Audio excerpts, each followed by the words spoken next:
अस्सलामुअलैकुम वरहमतुल्लाहि वबरकातुहू। नाजरीन और सामीन, हर आदमी इस वक्त में अपने आप को इंजॉय करने के लिए, खुश रखने के लिए और अपने आप को मस्त ज़िंदगी गुजारने के लिए और अल्लाह की नेमतों से माला माल होने के लिए अजीब अजीब तरीक़ेकार इख्तियार करता है।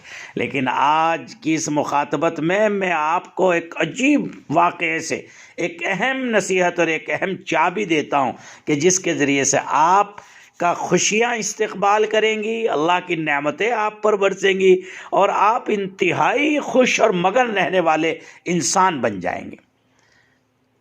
एक यूनिवर्सिटी में एक नौजवान तालिब इल्म एक दिन अपने प्रोफेसर के साथ चहलकदमी कर रहा था। प्रोफेसर अपनी मुशफ़िक़ाना तबीयत की वजह से तमाम तालिब इल्मों में बहुत मकबूल थे। चहलकदमी करते हुए अचानक उनकी नज़र एक बहुत खस्ता हाल खेत में काम करने वाले किसान के पुराने जूतों की जोड़ी पर पड़ी, जो पास ही खेत में काम करते हुए गरीब किसान के थे। वहीं उनका फटा टूटा कोट भी रखा हुआ था। तालिब इल्म अज़राह मजाक प्रोफेसर से कहने लगे, ऐसा करते हैं सर, इस किसान के साथ कुछ दिल लगी करते हैं और इसके जूते छुपा देते हैं और ख़ुद भी इन झाड़ियों के पीछे छुप जाते हैं और फिर देखते हैं कि जूते न मिलने पर किसान का क्या अमल है। प्रोफेसर ने जवाब दिया, हाय हाय, हमें खुद को खुश करने के लिए, इंजॉय करने के लिए कभी भी किसी गरीब के साथ मजाक नहीं करना चाहिए। तुम एक अमीर लड़के हो और इस गरीब के तवस्सुत से तुम एक आसान तरीके से खुशी महसूस कर सकते हो। ऐसा करो, इन जूतों की जोड़ी में तुम पैसे डाल दो, सिक्के डाल दो और फिर हम छुप जाते हैं और देखते हैं कि सिक्के मिलने पर किसान का क्या अमल होता है। लड़के ने ऐसा ही किया और फिर दोनों नज़दीक ही छुप गए। गरीब किसान अपना काम ख़त्म करके इस जगह लौटा जहां उसका कोट और जूते पड़े हुए थे। कोट पहनते हुए उसने जो ही अपना एक पाँव जूते में डाला तो उसे कुछ सख्त सी चीज़ें महसूस हुई। वो देखने की खातिर झुका तो उसे जूते में से सिक्के मिले। उसने सिक्के को बड़ी हैरानगी से देखा, उसे उलटा पलटा, फिर बार बार उसे देखने लगा।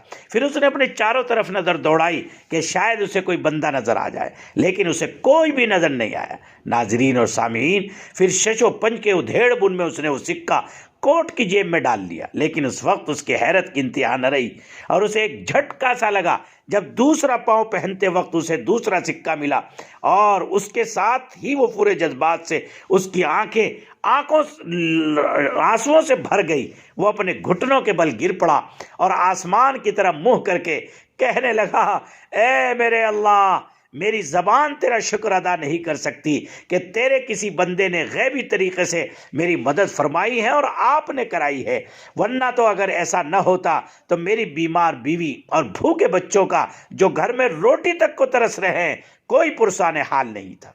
तालिब इल्म पर उसकी इस बात के सुनने पर जो छुप करके सुन रहा था बड़ा गहरा असर पड़ा और उसकी आंखों में आंसू आ गए। तब अचानक प्रोफेसर बोल पड़े और लड़के से पूछने लगे, ए तालिब इल्म, ये बताओ, तुम अब ज्यादा खुशी महसूस कर रहे हो या उस वक्त में खुशी महसूस करते जो तुम करने जा रहे थे, यानी उसके जूते चुराने जा रहे थे? लड़के ने जवाब दिया, आज आपने मुझे ऐसा सबक सिखाया जिसे मैं बाकी की सारी ज़िंदगी नहीं भूलूंगा और आज मुझे इन अल्फाज की हकीकत भी सही इदराक हो गई जो पहले कभी ठीक तरीके से समझ में ना आ सके थे कि देने वाला हाथ लेने वाले हाथ से हमेशा बेहतर होता है। अगर आप भी ज़िंदगी में हकीकी खुशी हासिल करना चाहते हैं तो नाजरीन और सामीन, दूसरों की मदद कीजिए। किसी ज़रूरतमंद की ज़रूरत पूरी करना, उसकी हाजत को पूरा करना, उसके लिए खुशी का सामान करना, ये इंतहाई आला अमल और ऊंचा काम है। इंसानियत के ऊंचे प्लेटफॉर्म का काम है। दिन में इसका दर्जा बहुत बुलंद और ऊंचा है। दूसरों को खुश देखने की ख्वाहिश इंतहाई पसंदीदा ख्वाहिश है। ये ख्वाहिश आदमी के अंदर इसी सूरत में उभर सकती है जबकि उसे बंदगाने खुदा से गहरा और जज्बाती उनसे और लगाव हो और उनकी तकलीफ और परेशानी को देखकर बेचैन हो जाता हो। और याद रखिए, किसी ज़रूरतमंद की हाजत रवाई के पीछे कोई खुदगर्जी और दुनियावी मफाद नहीं होना चाहिए। हाजतमंद को खुश करने की ख्वाहिश और जज्बा खुद एक ऐसा मुहर्रिक है और शायद निहायत कवी मुहर्रिक है, लेकिन उसके लिए ज़रूरी है कि आदमी के पास हमदर्दी, दिलसोजी और गमखारी का जज्बा है, जिसकी वजह से कोई शख्स इंसानियत और आदमियत के आला और बुलंद मकाम पर फाइज होता है और जिसके सबब उसकी शख्सियत में कशिश और जाज़बियत पैदा होती है। ये जज्बा अगर मफकूद हो जाए तो इंसान की आदमियत के लिहाज से मौत हो जाती है। बहुत से लोग बड़े सख्त दिल होते हैं, मालदारों में, गाड़ियों में, दौलतों में वो फिर रहे होते हैं, लेकिन हकीकत में इंसानियत तो मर चुकी होती है। अगर बच्चे बज़ाहिर वो ज़मीन पर चलता फिरता हो, किसी शख्स की ज़िंदगी का सबूत ना तो उसकी बुलंद और फलकबोज बिल्डिंगों के ज़रिए होता है और न किताबों, तहरीरों, तकरीरों और अखबारी बयानात के ज़रिए से होता है, न लाउड स्पीकर और रेडियो व जदीद सोशल मीडियाई आलात और वसाइल किसी का तारुफ कराते हैं। किसी की ज़िंदगी का सबूत और उसके ज़िंदा रहने का सबूत तो उसकी सिर्फ उन खिदमात से मिलता है जो बनी नौ इंसान के लिए वो कर रहा होता है। किसी के बारे में जानने का कि उसे ज़िंदगी हासिल है, मोतबर ज़रिया यही है कि ये देख लिया जाए कि उसकी ज़िंदगी का फील्ड क्या है, उसकी मेहनत का मैदान क्या है। अगर उसकी मेहनत का मैदान अल्लाह के बंदों की खिदमत है तो खुदा पाक की कसम वो अल्लाह की नज़र में बहुत मकबूल है। जनाब रसूलुल्लाह सल्लल्लाहु अलैहि वसल्लम ने फरमाया कि तुम में से जो शख्स मेरी उम्मत में से किसी शख्स की हाजत रवाई करे और उससे उसकी मंशा उसे खुश करना हो तो उसने मुझे खुश किया, और जिसने मुझे खुश किया उसने गोया अल्लाह की ज़ात आली को खुश किया।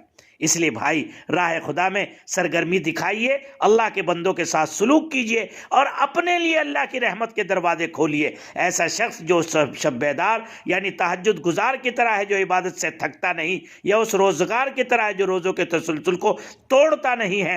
इसलिए अल्लाह के मखलूक के साथ सलूक कीजिए और यही खुशियों के आने का, रहमतों के आने का, अल्लाह की नेमतों के आने का ज़रिया है। अस्सलामु अलैकुम वरहमतुल्लाहि वबरकातुहू।